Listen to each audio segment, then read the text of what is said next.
Equalizer 3 was pretty damn good. Surprisingly, I didn't see Equalizer 2, so I don't know what I'm missing. I saw Equalizer 1. I thought it was okay. I liked Denzel. I thought the movie was kind of slow, and it's kind of, it was all right. It was an all right time. He was kind of like Sherlock Holmes, where he was seeing things in slow motion and counting on time.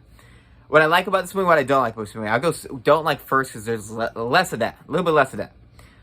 I don't like that all the characters were kind of cardboard cutout characters that he meets in the neighborhood. I like the effectiveness that they had, but they kind of did feel like they were just like, we don't have names, they're just people, like NPCs.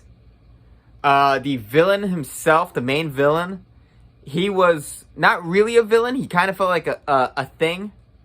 Again, he felt like an NPC, like a video game villain that didn't have a name, who showed up at the end.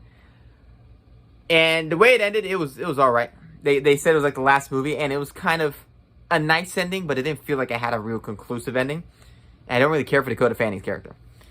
Positives. Denzel Washington is fantastic. That guy can act. He's a great actor. Love him. One more negative. I don't like that he's kind of invincible on the sheer fact that no one knows he's dangerous. It kind of grew old. People have to know he's dangerous. That's what the thing about John Wick is. They send armies after him because they know he's dangerous. Back to positives. Denzel's great. The action is great. It has a phenomenal introduction. I love the introduction of the movie. It's brutal. It's violent. I like the setting being in Italy. I like that they kept the dialogue Italian. Like, that just adds to the authenticity of the movie. And they gave a good reason to make these villains, even though they're kind of NPCs, good villains. They had a lot of moments, and they're the mafia. And I think it's cool to see the mafia not in America, because, as Americans, we always see the mafia in Sopranos and The Godfather and every Martin Scorsese film, and they're always in America. We're seeing the mafia where they come from, in Italy. So that's interesting. And it does lead into a little hint as to what Denzel did in his previous life, because, they keep it hidden. So it's a good time. It's enjoyable.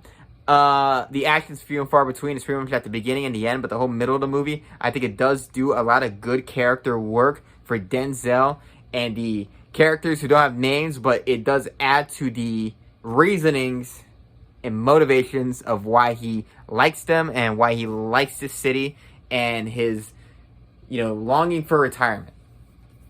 Vindication. So, yeah, good time. Better than I thought it was going to be. Antoine Fuqua is a good director. Watching Magnificent Seven, his version, I thought that was a great movie. I had a blast with that movie. Yeah, if I was to rate this out of, I need to get a new rating system. I'm going to go out of 10. I'm going to give it a 7 out of 10. Good time.